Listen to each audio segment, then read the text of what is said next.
Hi everyone and welcome to this quick bullfinch tutorial as I walk you through how I drew this realistic bullfinch on a branch.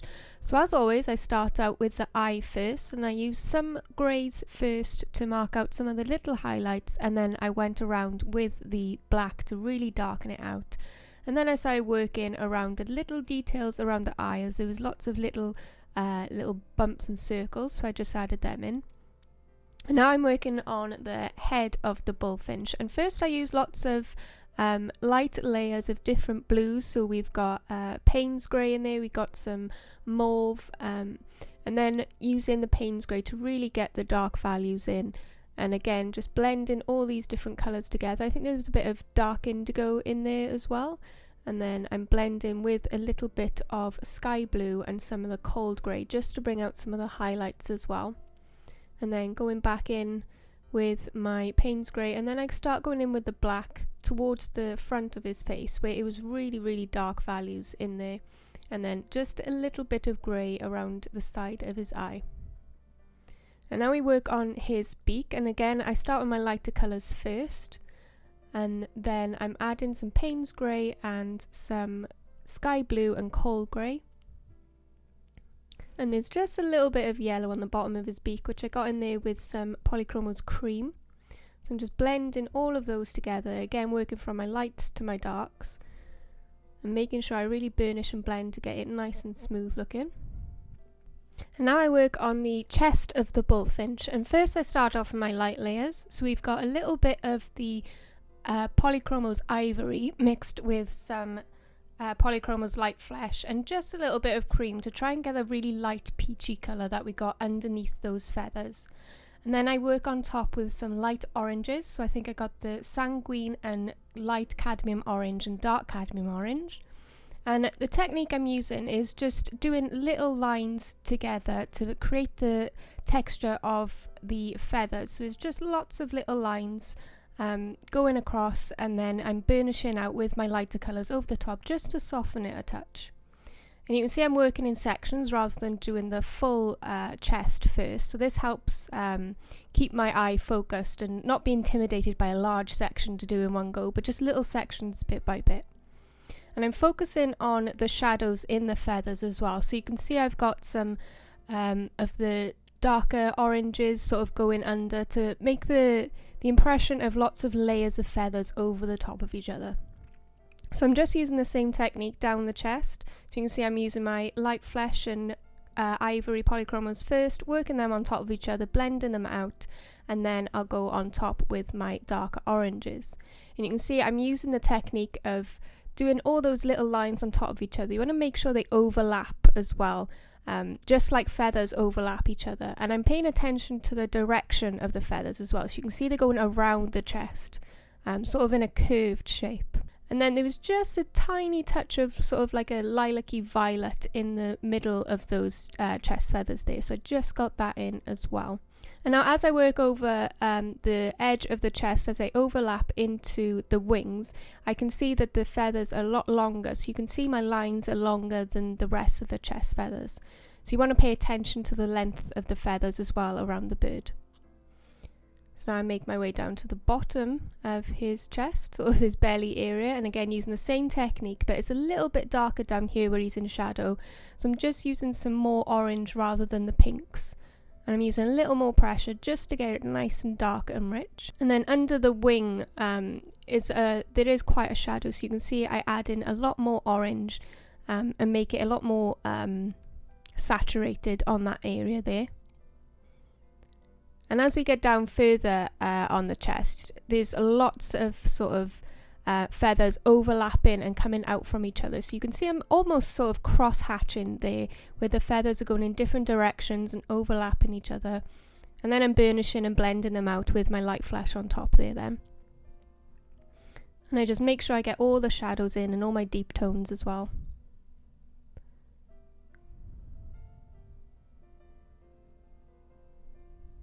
There we go, getting some more shadow in the chest there where they're sort of overlapping and there's lots of layers of feathers coming over the top of each other. And now I'm really darkening that shadow under the wing there and getting some more shadows just in little areas of the bird. And then my favourite tool, we're using our slice tool now, just to get some little highlights and tiny little details of feathers in the chest there. And then I'm just blending and softening those little lines out. As with the slice tool, it can, especially with the precision tool, it can make it look a little scratchy. So I just like to blend it out a little with a lighter pencil on top. I'm just lightening the chest there with my mono eraser, just to bring out a little bit of highlight within those middle feathers there. And then just adding a few more highlights with my slice tool.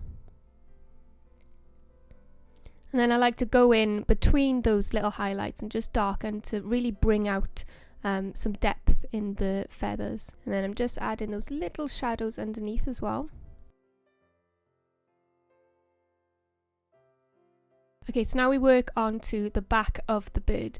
And as always, starting with my lightest layers first, I use lots of coal greys on this section. Is use a very sort of bluey grey along his back.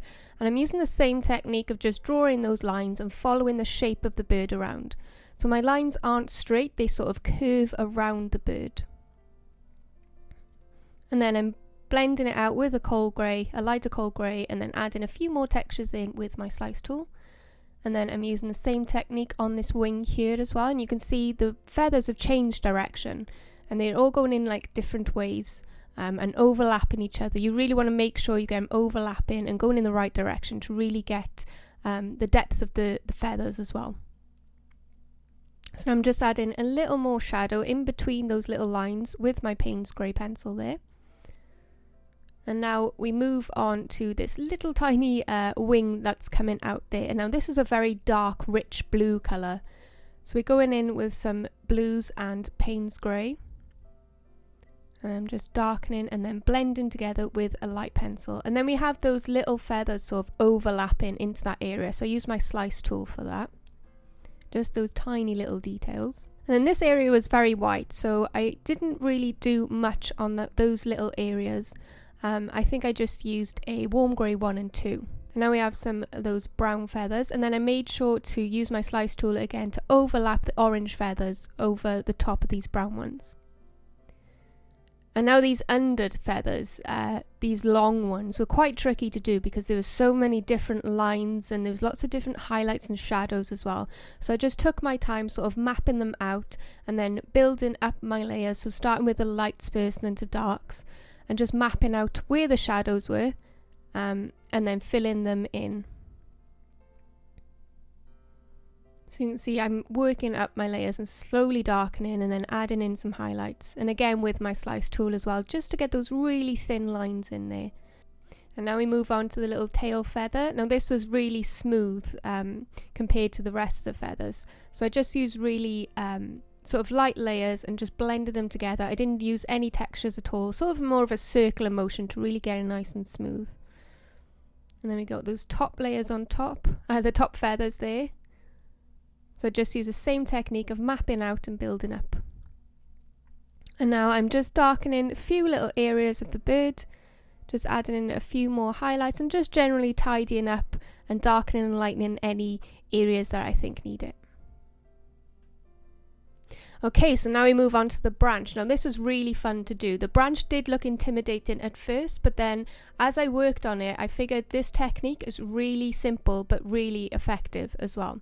So what I did, as always, started with my light layers first. So I used a light layer of the ivory polychromos and then went into with my warm greys. And what I started doing is just making sort of little marks, just little lumps and bumps, some light, some dark, and just getting really sort of messy with it and not paying too much attention to detail, but rather just paying attention to a texture. So trying to get that really bumpy texture. So I focused more on sort of the shadows and the highlights. So you can see then to get the sort of bark texture, I used I think it was a walnut brown to just go under the shadow of the bark there. And then the bottom of the branch was covered in moss. So I used lots of layers of greens first, lots of different greens. And then I started darkening with a walnut brown because it was very dark because this is the shadow of the branch. And I also use a lot of coal greys in the moss because you get sort of that bluey tone with bark and moss as well. And then on the bottom of the branch you can see I made sort of those little wavy lines to get the texture of moss, and then use the slice tool just to get a little bit of highlight there. And you can see I work in sections of the branch rather than trying to cover the whole area of the branch in one go, because I find that quite intimidating. I much prefer working in little sections and just focusing on little areas first. So I use the same technique throughout this branch. So at the bottom of the branch I started with my greens and then blended them and made them darker with some browns, and then on top I was just using those sort of swirly little marks. I wasn't paying close attention to details as such. I just wanted to get the impression of sort of bumpy moss and bark as well. And I found this technique was so simple but so effective as well. So I paid attention to sort of like the really dark little lumps and bumps and shadows, and then just blended them out with the coal grey as well. So down here I'm working on the moss. Again, just sort of just being really fun and loose with it, and just making little marks on the page with my different greens and browns, and then just blending them all together. I also used that really light green as well to sort of bring out some yellowy tone in the moss. And creating these little, I can't remember what they're called, these little bits where branches have come off, these little knobbly bits. These were really fun to create and gave more of that look of a branch as well. So I just focused on the shadows that I could see in there, and all the little textures, all the little squiggly lines and the lumps and bumps.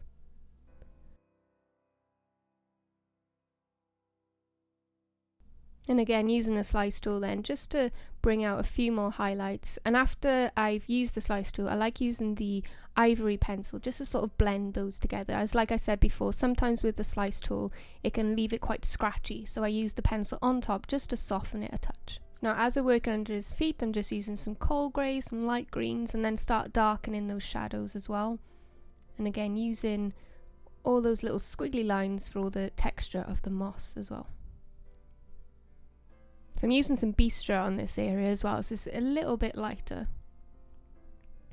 So I'm adding the shadows under his little claws as well.